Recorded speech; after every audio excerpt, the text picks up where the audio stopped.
सच मानिए तृष्णा जी, जो कुछ भी हुआ उसका मुझे जरा भी अंदाजा नहीं था। जिस तरह हमने दूसरे परिवारों का हिस्सा बनकर उन्हें लूटा है, उनके नाम पर ड्रग्स का धंधा किया है, हम यहां भी इसी इरादे से आए थे।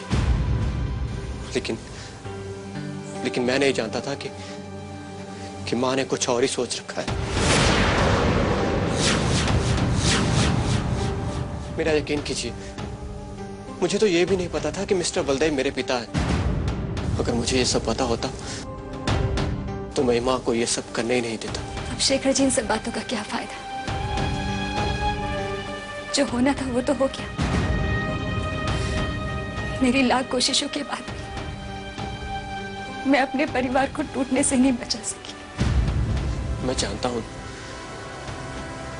हूं कि आपने ये सच नंदिता आंटी से छुपाने के लिए मुझसे शादी की, लेकिन मैं भी आपसे कभी शादी नहीं करना चाहता था। पर क्या करूं, पता ही नहीं चला कि कब आपसे प्यार हो गया। मेरा दिल मेरे दिमाग पर हावी हो गया था। मेरा मन मुझे धिक्कारने लगा था।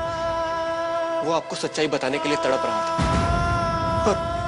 और यही काम करने में उस दिन आया भी था जब आप मामा जी से बात कर रही थी। लेकिन कुदरत को शायद कुछ और ही मंजूर था।